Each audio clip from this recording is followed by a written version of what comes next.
자, 지금부터 웹페이지 제작과 생성 AI의 활용법에 대한 기본 지식을 말씀드리겠습니다. 웹페이지 제작에 대한 기본 원리와 기술인데, 웹페이지 제작에 따른 웹 콘텐츠가 있을겠죠. 웹 콘텐츠를 구성하는 다양한 기술과 언어 조합을 말합니다. 여기에서 언어 같은 경우는 HTML이, 그 다음에 여기에 색깔 입히는 건 CSS, 움직이는 건 자바스크립트 등이 각각의 수행을 하면서 상호작용을 합니다. 좀 더 구체적으로 얘기를 하면 이렇게 H1과 H1 사이에 쓰는 것, 또 패러그래프와 패러그래프, 그 다음에 이미지 관련된 걸 삽입할 때라든지, 또 body라고 해서 좀 더 documents and get elementary 이렇게 쓰는 게 ID 들어가는 거죠. 버튼 클릭하는 거. 이처럼 웹페이지 기본 구조를 정의하고 마크업 원어인데, 페이지의 제목이라든지 문단이나 이미지나 링크 등의 요소를 설정하는 게 바로 HTML, Hypertext Markup Language입니다. 그 다음에 HTML 작성 때 웹페이지가 있는데, 여기에 스타일을 지정하는 언어입니다. 여기서 색상이라든가 폰트, 크기죠, 레이아웃 등을 설정하는 시각적인 요소에 집중한다. 이게 바로 CSS입니다. 그 스타일 슈이트란 뜻이고요. 그 다음 웹페이지에 동적인 기능을 추가하는 프로그램 언어인데, 사용자 외에 상호작용할 데이터 처리라든가 애니메이션 효과라든가 이러면 자바스크립트가 되겠습니다.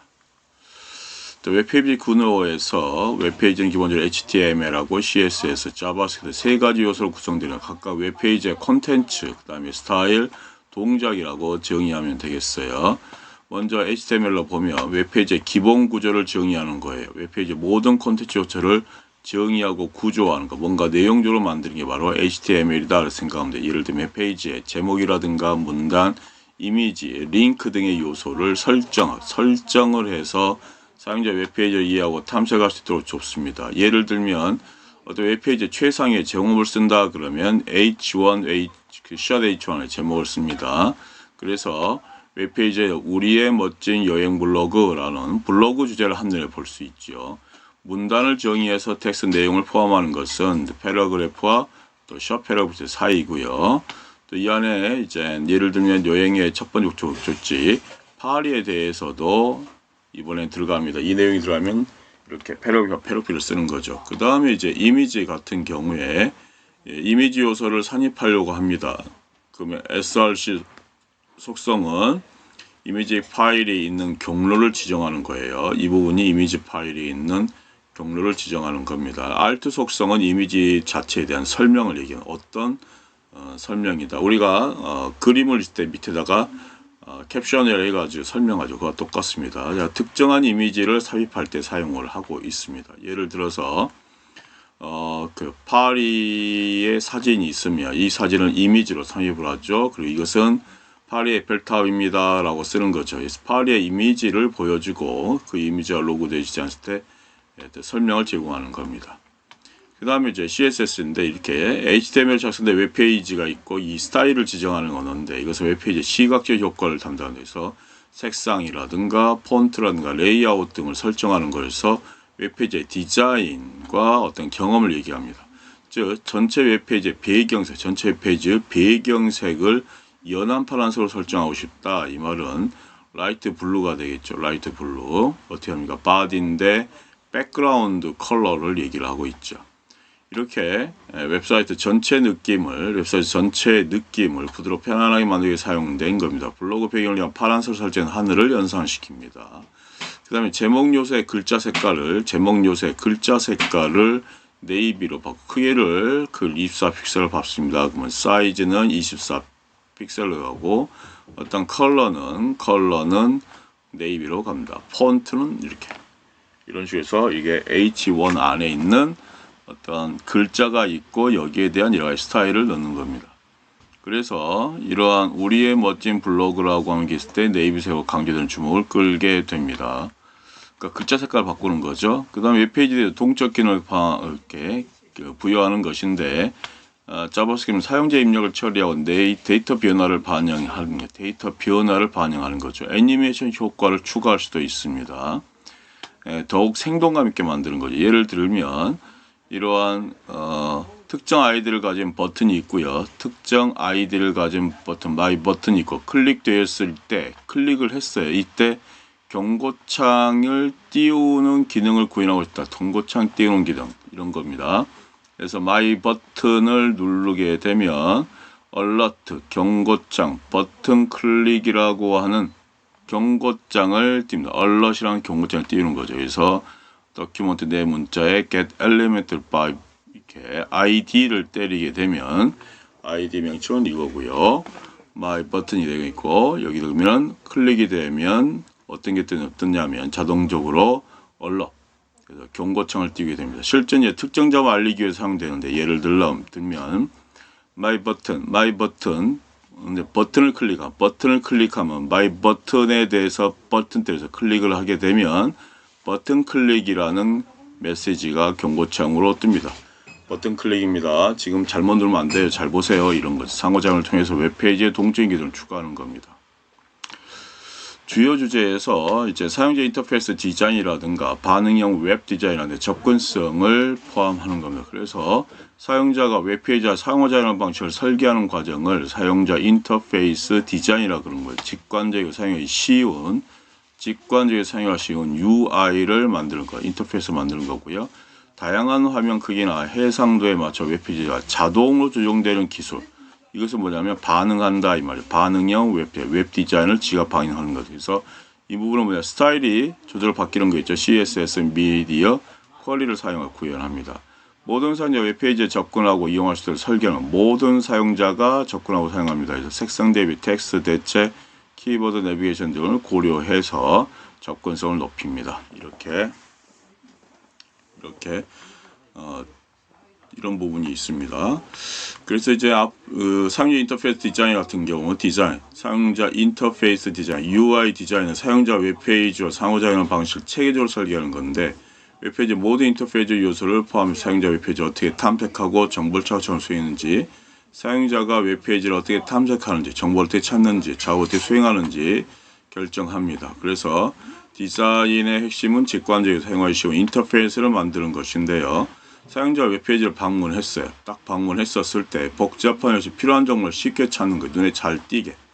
그 다음에 원하는 작업을 수행할 수 있도록 돕는 것이 중요합니다. 이를 위해서 색상도 필요하고요.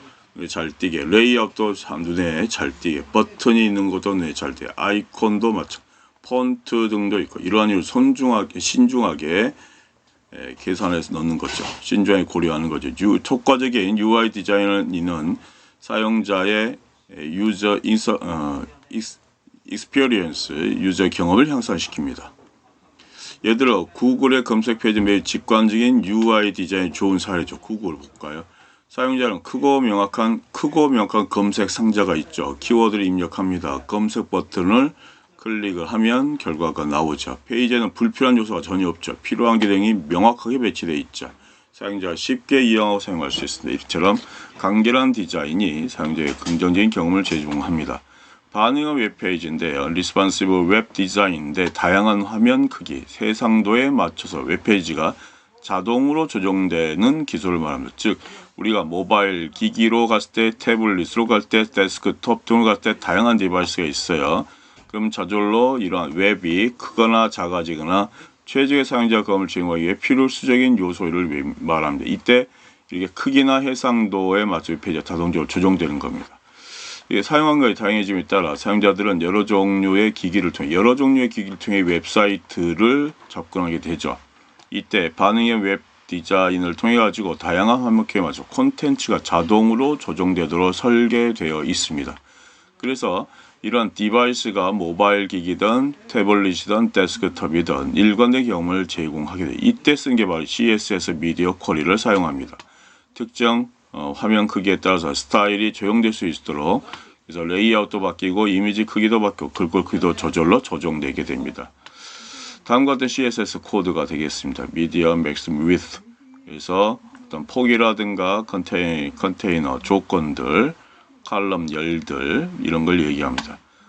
화면 최대 너비가 600 픽셀 이하일 때 컨테이너 클래스 요소를 수직으로 쌓이도록 합니다. 그래서 이를테면 작은 화면에서도 콘텐츠가 잘 보이도록 조정할 수 있습니다.